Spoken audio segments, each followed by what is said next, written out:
Hello दोस्तों, आपके अपनी YouTube channel target the job point में आपका स्वागत है। आज हम लेकर आए गुलाम का नियम तथा वैद्युत क्षेत्र। इस चैप्टर में क्लास 12 से फर्स्ट चैप्टर है, काफ़ी मस्त चैप्टर है। आज हम चालू करेंगे फर्स्ट वीडियो क्या गुलाम का नियम तथा वैद्युत क्षेत्र पार्ट 1। गुलाम का नियम तथा वैद्युत क्षेत्र पार्ट 1। आज हम आपको बताएंगे गुलाम का नियम क्या होता है। तो गुलाम ने सन 1785 ईस्वी में सन 1785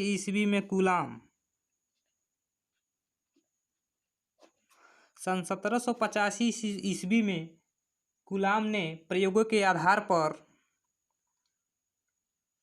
दो आवेशों के बीच कार्य करने वाले बल के संबंध में एक नियम प्रदर्शित किया, जिसे गुलाम का नियम कहते हैं। क्या जिसे हम गुलाम का नियम कहते हैं। क्या सन 1785 ईस्वी में गुलाम ने प्रयोगों के आधार पर दो आवेशों के बीच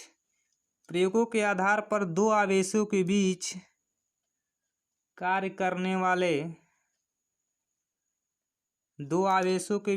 करने वाले नियम का प्रतिपादित किया, जिसे गुलाम का नियम कहते हैं। क्या एक प्लस चार्ज है, एक माइनस चार्ज है। ठीक,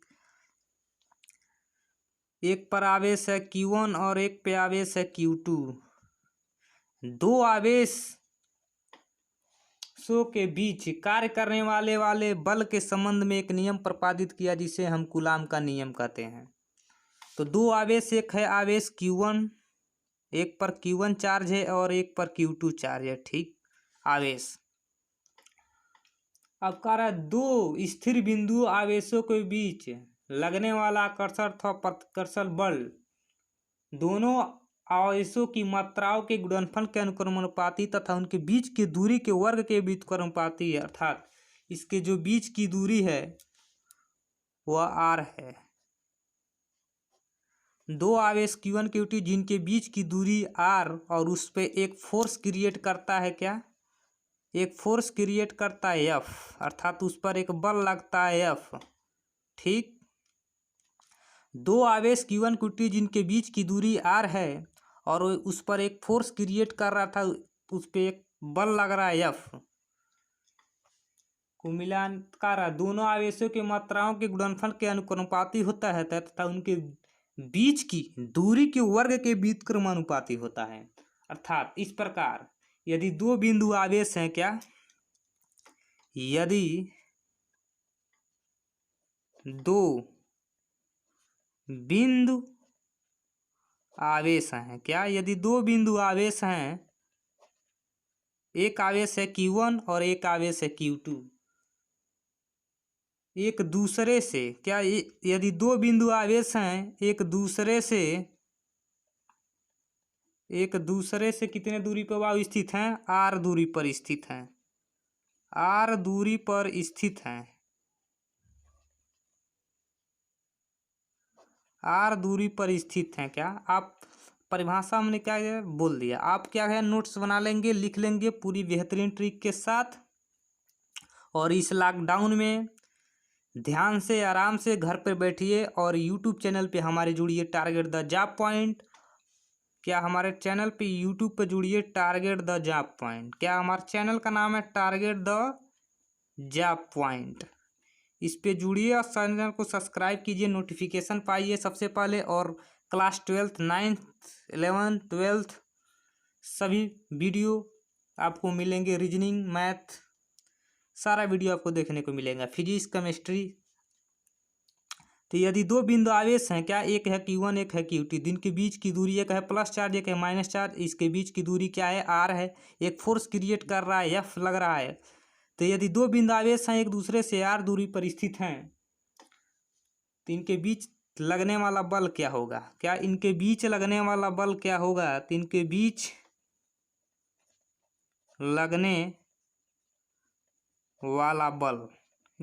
लगने वाला बल क्या कह रहा है, गुणनफल उन दोनों आवेशों की मात्राओं के गुणनफल के अनुक्रमानुपाती तथा उनके बीच की दूरी के व्युत्क्रमानुपाती होता है। अर्थात F अनुक्रमानुपाती Q1 Q2 upon r square.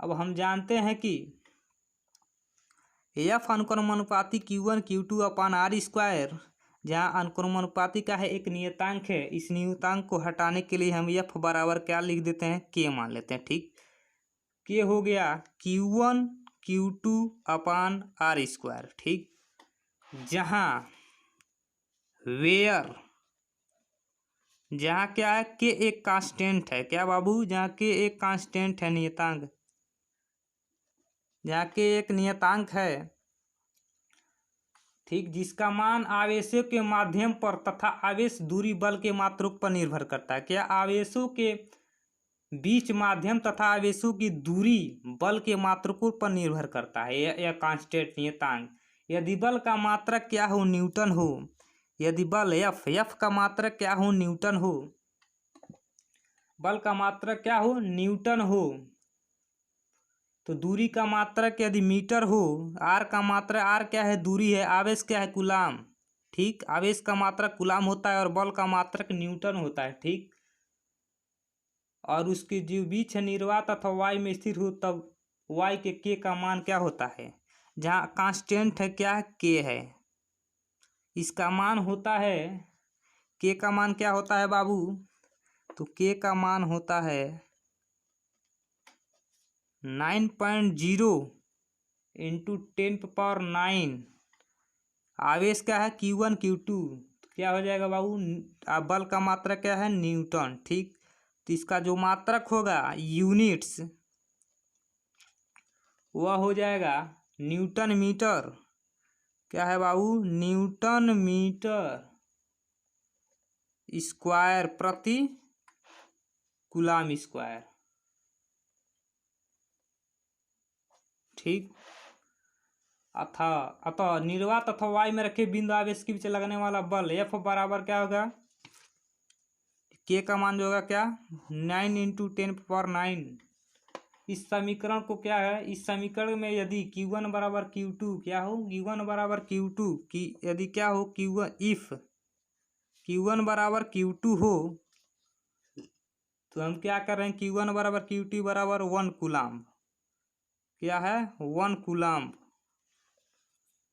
और आर बराबर 1 मीटर हो, तो एफ बराबर क्या होगा, यदि क्या हो, आर बराबर 1 मीटर हो, 1 मीटर हो, तो एफ बराबर 9.0 इंटू 10⁹ न्यूटन होगा। क्या होगा बाबू, न्यूटन होगा। तो कूलाम का नियम क्या है, फिर से हम देख लेंगे। कूलाम ने सन 1785 ईस्वी में, क्या, कूलाम ने सन 1785 ईस्वी में, फ्रांसीसी वैज्ञानिक थे कूलाम, तो कूलाम ने सन 1785 ईस्वी में प्रयोगों के आधार पर दो आवेशों के बीच कार्य करने वाले बल के संबंध में एक नियम प्रतिपादित किया, जिसे हम कूलाम का नियम कहते हैं। ठीक, एक क्या है, दो आवेश, एक है प्लस चार्ज और एक है माइनस चार्ज। ठीक, दो आवेश है, एक है Q1 एक है Q2, जिनके बीच की दूरी क्या है, R है, और इस पे फोर्स से क्रिएट कर रहा है क्या, F बल। यदि दो बिंदु जिसके क्या होता है, आवेशों के गुणनखंड पर के अनुक्रमानुपाती तथा उनके बीच की दूरी के वर्ग के व्युत्क्रमानुपाती होते हैं, तो इनके बीच लगने वाला बल होगा एफ अनुक्रमानुपाती Q1 Q2 upon R square. तो एफ बराबर के क्या है, इस कांस्टेंट को हटाएं, क्या, यह नियतांक, इसको हटाने के लिए क्या, एक कांस्टेंट के का प्रयोग किए हैं, कि एफ बराबर के Q1 Q2 upon R square. तो वेयर के क्या है, कांस्टेंट है, जिसका मान होता है 9 इंटू 10⁹ न्यूटन मीटर स्क्वायर प्रति कूलाम स्क्वायर। क्या इसका मात्रा क्या होगा, न्यूटन मीटर स्क्वायर प्रति कूलाम स्क्वायर। यदि क्या हो, Q1 बराबर Q2 बराबर 1 हो, तो R बराबर यदि 1 मीटर हो, तो F बराबर 9 इंटू 10⁻⁴ न्यूटन प्रति कूलाम होगा। ठीक,